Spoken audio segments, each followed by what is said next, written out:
Powerfully Imperfect podcast. That's right. Perfection is a lie, but excellence is achievable. Inside of which I want you to know we are absolutely powerfully imperfect. We're powerful, we're imperfect. Sometimes we're more imperfect than powerful. Sometimes we're more powerful than perfect, but absolutely powerfully imperfect. Today, we got a special topic for you. What is it, Whit? I can't hear what's not being said. Unfortunately, my husband was not born with a crystal ball in his hands and that I can just magically see what's happening. I can't hear what's not being said. Boy, that goes in both directions for sure. Let's get that new and improved shiny intro going.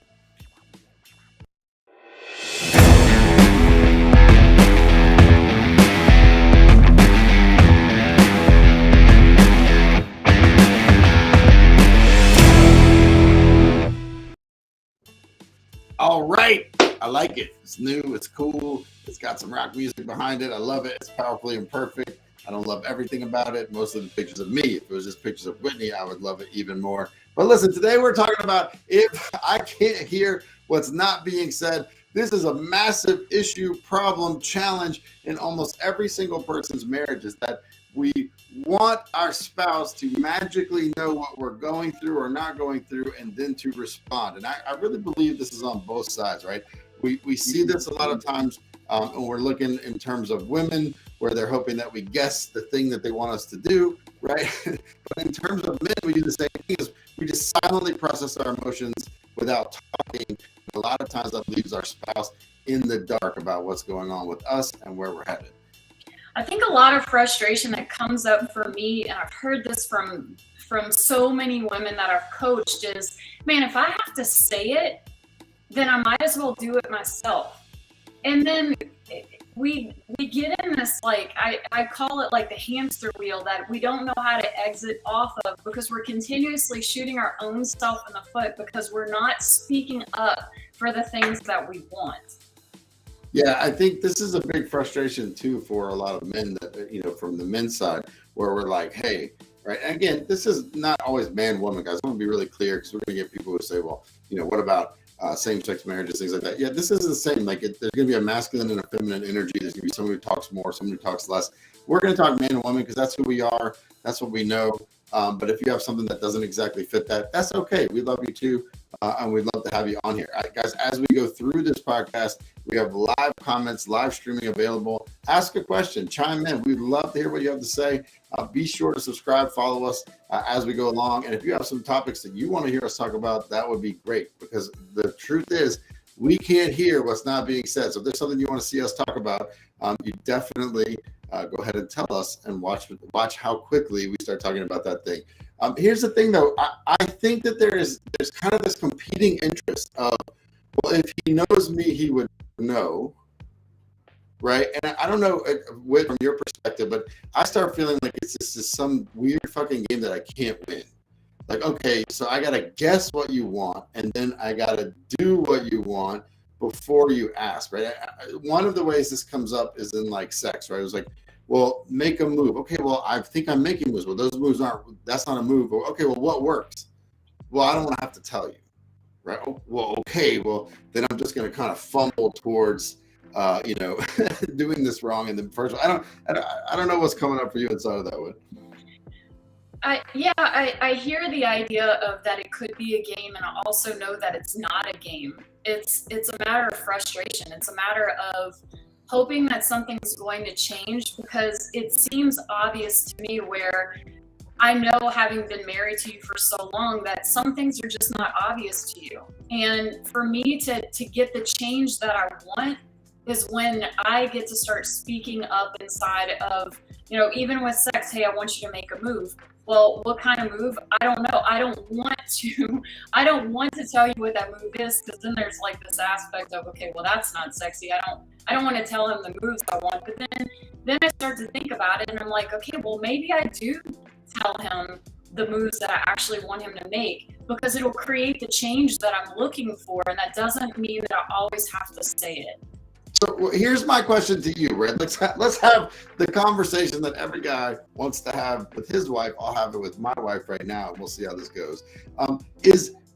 Why is it so important that I guess the answer and not just get the answer. Because I think as like a results-driven man, right? So like testosterone-based, I'm looking for a result out of something.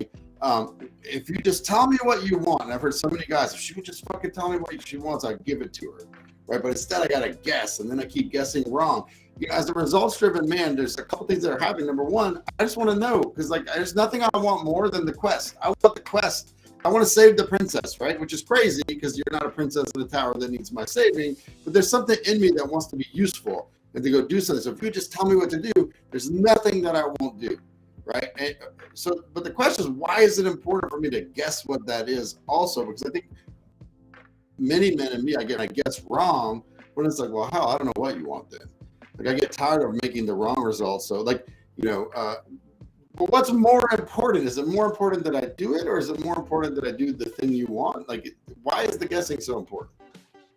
I think it changes in the moment, because I think, again, I go back to the frustration of, you should already know. Like if you walk into a room and there's a gazillion things going on, I shouldn't have to ask for help. Automatically, I'm thinking you should walk in and just immediately start to help. But what I've learned is the things that are important to me are not important to you, and vice versa. So in order to get what I want, I know that I don't want it to be this guessing thing, but I think there's just this level of frustration, like figure it out. Like, you're smart enough and intelligent enough to figure this out, and I also get to ask for what I want, which is sometimes very difficult in the moment. And I know it's like this catch-22. Maybe I don't know exactly. But let me ask you, like, if I was to walk in and you say there's a gazillion, so it's funny because I love how you're saying there's a gazillion things going on in the house. When I come home, like, if I'm focused on you, or if I'm focused, like usually I'll come in and I have a focus, like, okay, I want to connect with the kids, or I want to connect with Whitney, or like all the gazillion things. I'm sure they're there. I just don't care. Like, I'm gonna focus on you, right? I remember once we had this conversation about dishes. She's like, "Why don't you see the dishes in the sink?" I'm like, "I don't care. Like, it doesn't hurt my feelings if there's dishes. I'd rather be connected as a family. Like, we have 5 kids. We both work. We have we have all this shit going on. Dishes in the sink are not going to get a lot of my attention. I'd rather just have a great time as a family. If that means there's twice as many dishes in the sink, okay, that's probably why we had 5 kids. They can clean those up later, right? But if I walked in and I handled magically the thing of the gazillion things you thought was the one, what would you get from that? So that's what I want to say. What is the benefit if I did guess it? If magically, and I'm really bad at this, if I did magically walk in and guess it, what would you have?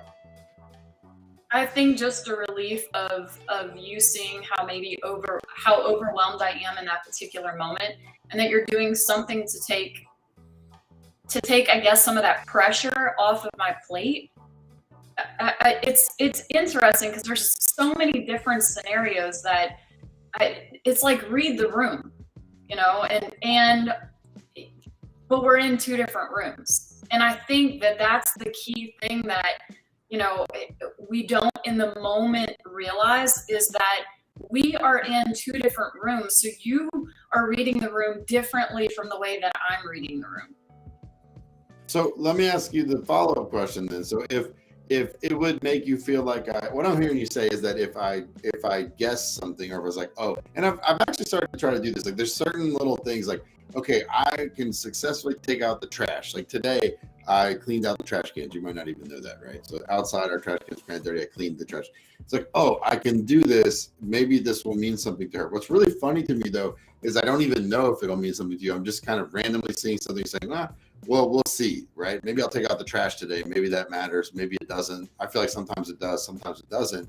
But if I nailed it, what I'm hearing you say is that you would feel seen, supported, and loved. Is that close? Yeah.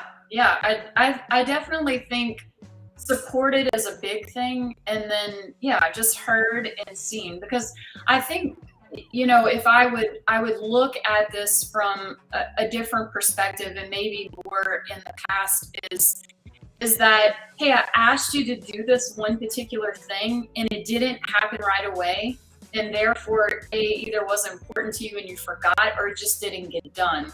So then it's this I guess, accumulation of things that happen over time where this frustration just builds up. Well, I already asked, so I'm not going to ask again. And it's right there. Or I've said, hey, there's this particular thing that I need you to do. And now I get into this cringy thing inside of me of, oh my gosh, I sound like my mom and I'm nagging my husband. And I don't want to be that person either. So I feel like I walk this fine line sometimes of maybe he'll just notice and I really need to tell him about this because I need to get some of the pressure off of me. So when you're not telling me the thing, like when you're not identifying what the thing is that you want me to do, what's going on inside of you in that moment? I'm super happy. By the way, I'm super happy. I can't wait to answer these questions in reverse. I just figured I'd kick us off. Ask me the question again. Yeah. So the question is, when you're not telling me, so let's take a real world example. This is gonna be easier if we get it real. Like there's a bunch of dishes in the sink. I walk in, I'm just hanging out with you, and you're thinking, man, you should do the dishes. Is that an accurate portrayal? Is there something else that you can think of? You can probably think of a real world one better than I can because I'm the guy who's oblivious sometimes. So what's a real world example we could work on? I mean, I think like, okay, early morning with us getting our son out the door, that there's so many different things that could be done. And listen, lately it's been amazing. There's been a whole lot of pitching in, but before it would be, you're just diving straight into your workday and assuming that I have it all handled. Yeah, so I think problem number one is I really do assume you have it all. I really do think you have it all handled. So that I don't know if that's a good thing or a bad thing. I think the first step is I really do believe you have it all handled. And I don't know how you pull it all off, but you always do. So maybe that's one thing, right? What would be a specific thing that you'd be wishing I did that isn't happening? I think this isn't true this week because I think I actually asked for it. Is you deciding I'm going to take him a few days a week to school so I can jump right into my work day, not assuming this is a great example because actually you did ask for this. You kind of backhand asked for it. You were like, it would really help if you would take him from time to time. And I was like, oh, yeah, I could do that. When do you want me to take him? I can't do it today, but let's figure out some days that I could take him to school. I'd love to do that, right? But until you said it, it just never hit me. I think partly because it's like, well, this is working. She must like it. She's taking care of it. I never knew, like, what was the thought in your head? Why did you want me to bring him from day to day? This is great. I think just so that I could have the freedom. I think there's a little bit of I don't want to say jealousy, but maybe it is, or envy, is that in that morning space, you get to just be you and start your day. And then it's I get to wake up and be me for a little while because I've created the space for myself, but then it's like jump into mom mode, and then it's mom mode until he's at school. And so I think clear, I don't have mom mode. Right, so this is a very different thing, right? So this is great because I can remember when this first started. I remember when I first started taking time to myself, right? So every single day, I'm hitting the fire starter, I'm doing my spark to put myself in the power to understand what I want to do and who I want to be in every given day, right? And I'm creating the time and space to do that. It's about an hour for me right now. And I remember when I first started doing that, right? There was this resentment that was building up in you, and I remember you actually yelling at me one time. You get all this time to yourself in the morning, and I don't have that. I just wake up and I'm mom and I'm an employee and I'm, all of this overwhelm came. But for me, I was like, well, shit, you could do that too, right? I mean, you remember this when this happened? I do. There was huge resentment because I was literally giving myself the exact amount of time that I needed to crawl out of bed, hurry up and get myself ready and get my kids out of the door. So there was zero time for me to put myself in a power to go and conquer my day. For sure, I remember that. Well, and I think what's interesting about it is you were resentful and upset for me. It's like, well, you get to do all this stuff and I don't. And I kind of threw back at you like, hey, you could wake up. Like, if you want to wake up early, I will even make a deal that you can go be yourself somewhere in the house. I won't bother you. Like, if I know that that's what you want, like what you really want is to just have some time by yourself, I'll even make space for you. And I think you started to do that and it worked really, really well. What's interesting is in frustration, there was kind of this, like, I want to say explosion. It wasn't like a giant thing or anything, but I think that happens to a lot of people. They don't say something, they want it, and then there's this, and then things get better. And I think people start to think that the explosion is what fixed it, but actually it was just the communication in the first place. It was just the fact that you said it out loud. Had you said it out loud the first time you thought it, months before, who knows? I mean, but it's, nobody can read your mind, and it's not my job to read your mind or your job to read my mind, right? And as you've opened up about these things, I mean, I think things have really gotten better. Not that I don't have them on my side, but that's a great example where, like, hey, I prioritized myself. You wanted that, and I could help you do that. Now, here's the fun part. Nobody helped me do that, right? Like when I decided to start, hey, I'm going to wake up early, spend some time really working on myself before my day. So in my mind, it's like, well, if you want it, you'll do it. I never even realized that you're thinking, hey, if he helped me, I could do this too. I 100% agree with you in terms of it's not your job to read my mind and to give me what I want. It is my job to speak up for the things that I think are important and to be heard. I will never be heard unless I use my voice. And over time, I've learned how to use that voice. It's not been an easy thing. It's been a almost breaking a generational type situation of, these are my jobs, these are the things that I'm responsible for, and I can do it all mentality, and I can't do it all, and I don't want to do it all. And that's not speaking inside of being this victim. It's, I just want help from time to time, or I want certain things done that I don't have to be responsible for. But again, it's my job to speak up and ask for that help. Right, and I think the main reason is it's not your job because, like, that's what a woman should do, or that's what a mom should do, or that's what Whitney should do in our relationship. It's your job because it's the thing you're thinking that you want that I otherwise may never know. Like, if we aren't using our voice, if we aren't speaking up, if we're just sitting silently, resentfully, right? So I could resent Whitney, like, we're sitting next to one another and I really want her to touch my leg with her leg, right? I got a couple options there, right? I can touch her leg with my leg, right? I can sit there silently and just wait and hope, right? And then over time start to resent her because she's not doing it and get mad that, well, why isn't she touching my leg? She should know I want her to touch my leg. Or I could say, hey, you know what? I'd really like you to touch my leg. And then she might still say no, which is fine. Like, sometimes you may just not want to touch my leg. Like, I think what the main response would be like, hey, I'm really hot. I'm not touching your leg right now, right? But at least I would know, oh, she's hot. It's not that she doesn't love me. It's that she's kind of hot. She doesn't want to be touching my leg while we're sitting next to one another. But I think that we forget that no one can read our mind. And because what's happening in your mind, what's happening in your head while you're, sitting next to someone is your whole reality. I think a lot of times we forget that isn't happening out loud. And the reality of the person next to you, it could be vastly different. They may have no awareness, and it has nothing to do with, do they love you? I'm sitting here thinking, why aren't you touching my leg? Maybe you don't love me. And you're thinking, man, it's fucking hot in this house. How do I cool down? So those are two wildly divergent thoughts. You weren't trying to hurt me, or you weren't trying to do anything to me. But if I say something out loud, I may not still get what I want, but at least we both know what I want. And we both know what direction to tilt. A lot like when you asked me to bring Liam to school a couple days a week. I was surprised because I thought, like, you really liked that time. That was a special time for you and him. In fact, there were times when I was like, man, I want to bring him sometimes, but, well, that's their thing. Cool, let it happen. But the day you told me about it, I didn't help, right? I'm pretty sure. Yeah, I mean, yeah, you were in that particular day, you were busy. And don't get me wrong, that is some very special, sacred time. I love those moments with them. And I think I just also like the idea that the offer is on the table. Like, hey, I have the help if I want it. Because I think that even if you offer to do that particular thing every day, I'd be like, no, I like this time.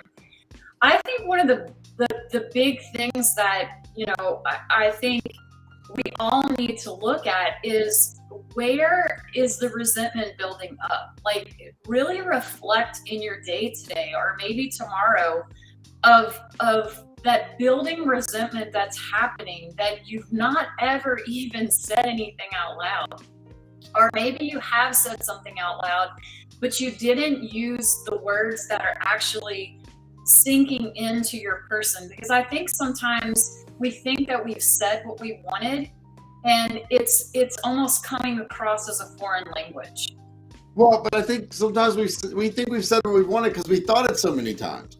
So it seems obvious to us. Like if I've sat next to you 30 times and all 30 times I wished you would touch me first and you don't, then by the time I say something out loud, for me, it's the 31st time that I've had that thought, and I'm pretty adamant this is the damn truth and you need to wake up. Right? But for you, it could literally be the first time you've ever had that thought. You get taken a little by surprise. And what's crazy about that then is it can breed a real fight, because now I'm coming like, well, this is obvious you should do this. Because for me, again, it's my 31st time having this problem. But the number of times you've been aware of the problem is one. So you're like, whoa, where is all this energy coming from? Like, why are you upset? Like, this is, my God, you want to touch your leg. And we've had fights like this. You want to, fine, here, I'm touching your leg. Now shut up. Like, what? Where's all this? Well, the energy is coming from the resentment that I built up by not communicating what I'm feeling, by not communicating whatever negative or positive. And this can happen in both directions, right? Too. Like, I will guarantee you some of the stuff you love about your spouse, you're just imagining it. They're not even doing it on purpose. I just, my father, one of the formative stories of my life, I got to college after serving a mission in France, and it was the only time in my life that I wasn't able to find work. I couldn't find a job. I was running out of money. There's just nothing happened. Nothing was happening. I remember calling him I needed $75 for rent, right? It sounds so little today, but man, in 1997, I was hurting. I didn't know what to do. I called him to borrow $75, and he said, no. And what you're going to do is you're a man. Go figure it out. And then he hung up on me. I'm crying. I want to be homeless. I got to borrow $75, Dad. I said I could pay for college on my own. I don't know if I can do this, right? Hey, no. And you're going to go be a man and figure it out. And then he hangs up. This was a huge moment in my life. Huge moment. And I've always loved my dad for that moment, because I did figure it out. I cried. I got off the phone. I went over and saw a friend in the apartment and said, hey man, I got to borrow $125 because I needed money for food, right? So I'm like, I need to borrow $125. I'm going to get a job. I'll pay you back out of my first paycheck with interest. I need help. He gave me $125. I paid him for rent. I bought a 50-pound bag of rice, and I bought flowers for my girlfriend. True story. And I just ate rice for 3 meals a day, and then I figured it out. And then not only did I find a job, I found 2 jobs, and I kept those jobs all through college. I really learned to earn and live on my own. And so I've always given my dad all of this credit, right? Like, just thank you for doing that. Thank you for having me stand alone. You were right. I needed to learn how to stand on my own feet. I told that story about 20 years after that in front of my dad, and I was thanking him. And he started laughing, and he said, do you want to know why I hung up on you? And I said, yeah. He said, son, that week, every one of your siblings went to the hospital. We didn't have insurance, so I had to pay cash. So the only reason I told you no is I didn't have it. And the reason I hung up on you is because I started thinking how terrible it is that my son only needs $75 and I can't even send it to him. I must be a horrible dad. And I started crying, and I didn't want you to hear me sobbing, so I hung up. Now, in my mind, my dad had taught me this deep, powerful life lesson. Truth is, he was just having his own little week. And I'm still going to give him credit for it. I still do. And I told him that time, like, well, too bad. You're getting credit for this. But the truth is, a lot of times what we think is happening is not really what's happening. I choose to hang on to that story from my dad, even knowing that really he wasn't being strong at all. He was being taken to his knees. That was the final step in him going through the same thing I was going through, which is, I'm out of money. I don't know what to do. Right. But I think that happens so many times where we are not having the same conversations, and we're not telling one another when we don't like something, we've got to come out with it. And it's nobody's job to read your mind. It is not Whitney's job to know what I'm thinking and feeling. And it's not my job to know what she's thinking and feeling. Now, the crazy thing is, a lot of times we do. A lot of times we can tell what our spouse is thinking and feeling, but it cannot be that that's my responsibility, or I have to do that, or our marriage doesn't work. I think too, to be careful not to fall into the trap of, first I didn't say anything, now I finally said something, So now he knows or she knows. And so I don't have to say it again. I know that I know I've fallen into that trap. Well, I've said this already, so I'm not going to say it again. And we start to play these games, even though we don't think it's a game that we're playing. Well, I've already said this, so now he knows. And the truth is, if I look at myself, sometimes I have to be told something a few times for it to actually sink in. And a lot of times it needs to be said by someone else that's not Kevin, because I have so much history with him that sometimes I don't process what's being said because of the history. Yeah, I think back to, and I've told the story a lot of times, but I'll tell it again. I think back to my first marriage, right? 3 years into my first marriage, I was bragging to my grandfather that I had the perfect marriage. You can tell that that's true since it doesn't even exist anymore. But I'm like, we haven't even fought. We've been together for 3 years. We haven't even had a fight. And my grandfather kind of jokingly looked at me and said, son, if you've been married for 3 years and you haven't had a fight, then someone in your relationship is eating a lot of shit. And from the look on your face, it's not you. You might want to figure that out. And oh man, I was so incensed. Like, there's no way. Like, I went home and was so sure that he was wrong that I went straight to my wife and said, hey, I had this conversation with my grandpa. Here's how it went. He said that somebody in this relationship is eating a lot of crap and it's not me. And as I said it, there was an undeniable look on her face that he was 100% right. Like that he that he had nailed it and I was oblivious. And I remember being so hurt. And I said, well, wait a second. Well, what? Like, what are you not telling me? And the next like 3 to 4 minutes of my life, I felt like she was never going to stop talking. I felt like it was like Santa had out his paper with all the kids' requests. I didn't think she was ever going to stop saying things that she had been stuffing and eating, right? Including the way that I folded the towels, right? That she hated how I folded the towels. And I hated how we folded the towels. I thought it was ridiculous, but I knew that she liked it. And look at that. She hated it.